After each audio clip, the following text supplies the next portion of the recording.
I am so glad Cynthia Erivo is trending. Now, that of course has its pros and cons.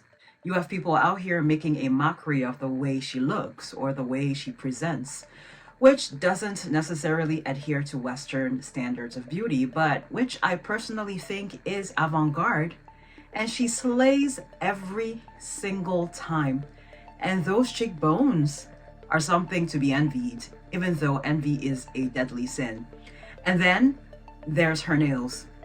Being able to function on a daily basis with nails that long is a real skill. But because Cynthia is a black, dark-skinned woman, it's a big joke to some people. Based off some of these, I don't even know what to call them. They are not memes because memes are supposed to be funny, like these ones. No.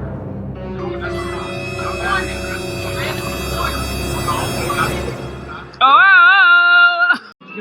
Yes, I have it. No, I'm not. But these other ones calling her the thing that Ariana carries around, some people can't even see her humanity, much less her femininity and beauty. It's really quite sad, actually. People don't like themselves and project that onto others. And I'm aware that we don't all have to find the same people attractive, but must you be mean about it online when you can't say it to the person's face? It reminds me of that Instagram reel with the little chihuahua barking at the big dog through the glass door. And once the owner slides the glass door open, the chihuahua passes out. I'll see if I can find that reel and insert it.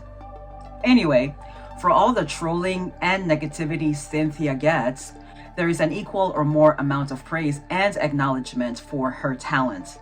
So it evens out. That is what I'm actually going to be focusing on in this video. Her talent.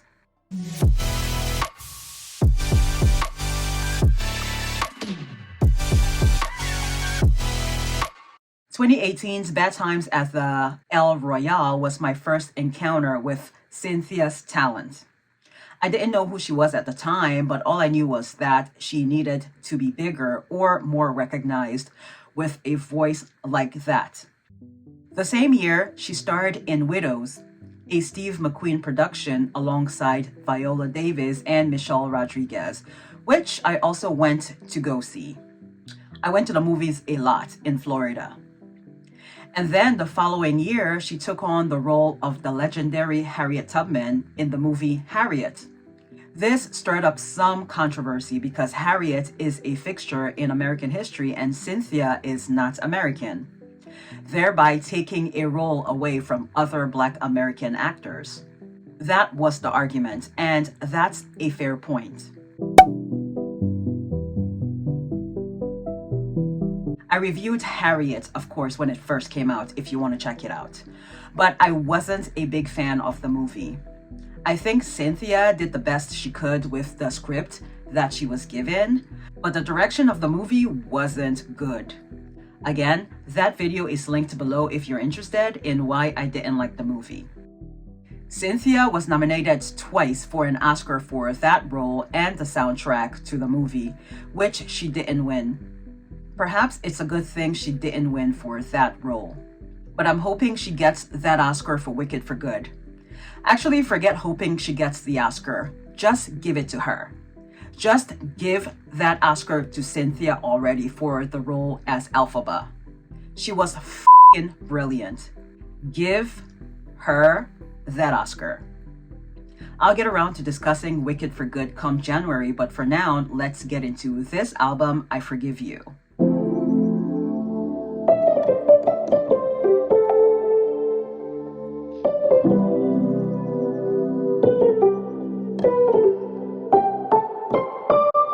I can count on one hand how many reviews for this album I've seen as I was browsing YouTube to see if anyone has reviewed it, and I can't say I am surprised. She and her bestie Ariana take inspiration from the same vocal powerhouses like Aretha Franklin, Whitney Houston, Mariah Carey, etc. And yet, somehow, Cynthia's music is overlooked. And this is no shade towards Ari. I like her music. It's just an observation. But again, maybe it's a good thing because I have less competition. My video may rank higher in the algorithm because very few people have reviewed it.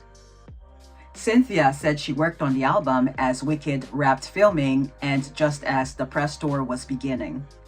Sounds like a lot, but she said she was feeling creative at the time.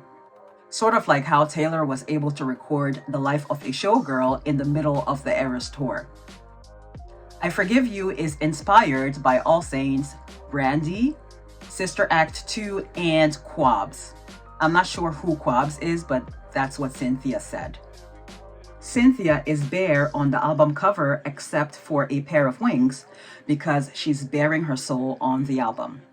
Basically, Cynthia as we've never seen. She said on cue with Tom Power that writing the songs for the album wasn't scary. But sharing it with the world was scary because she's always worn her heart on her sleeve, but with a little cage over it for protection. This album removes that cage. She also explained on another podcast the significance of the white and the black wings.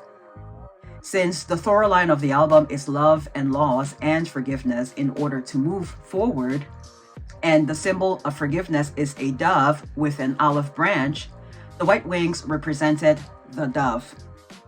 Crows or magpies are more closely associated with hurt, hence the black wings. Brilliant! The concept of bearing her soul on the album reminds me a bit of Christina's Stripped, which I also reviewed recently and has done better than any of my other videos for this black and white series.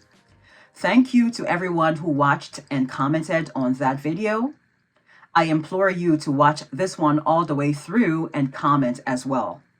By the way, anytime I've watched any of Tom Power's interviews with artists who have just released new music, he always asks thoughtful questions. So I just want to give him his flowers if he ever sees this video.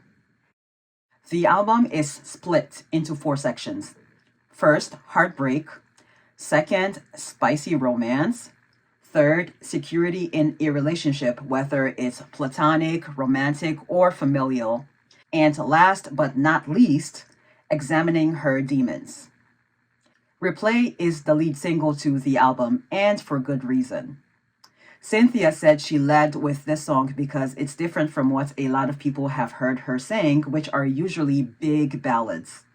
So this one was a palate cleanser, she called it. To me, I heard this and thought of Cynthia's rendition of Taylor Swift's I Did Something Bad. She and the lady she did the duet with actually sang it better than Taylor. Anyway, Replay is very overthinker core, looping the same thoughts and fears over and over again, and if you're not careful, it'll completely take over. And then there's the lyrics of feeling like it's only a matter of time before someone she loves leaves because of her abandonment and daddy issues, and then self-sabotaging as a result. Or not ever being able to fully relax into the relationship or enjoy it because she's on edge, anticipating the person leaving. Verse 2 and 3 addresses this superhero complex that she and some black women have, and then being an overachiever. Moments of silence for that one. That really resonated. The overachiever part. It's exhausting and I have only myself to blame. Thankfully, I've gotten a handle on that. I can do things well without having to overextend myself or outdo or go overboard. Can I also say that all the things she sings about on this track, no surprise, is exactly the same things elphaba deals with. Her father not liking her, and because of that, always trying to be good and follow rules and be liked and make herself small until no good deed. I thought Defy Gravity was spectacular, but no good deed? Now that was an out-of-body experience. I reiterate, give Cynthia the Oscar. One other point about the song. I like that she waited for the chorus to drop the beat because it kept that anticipation as to where the song was going, and then I was rewarded with the beat. So good and so honest. Grace was a dedication to a fan named Grace who was terminally ill and loved Wicked. Cynthia said she recorded the song after FaceTiming with said fan. I wonder who is doing the ululating towards the end of More Than Twice. I mean, there are no features on the album, so it has to be Cynthia, but I'd be interested to see the behind the scenes of her doing that.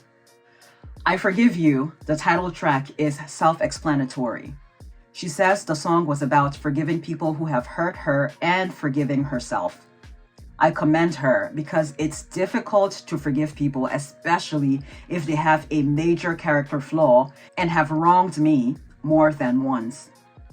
But I'm a work in progress because ruminating in that anger gets me nowhere. I am punishing myself by staying mad. I mentioned this in my Adele video, which you should give a watch if you haven't already done so.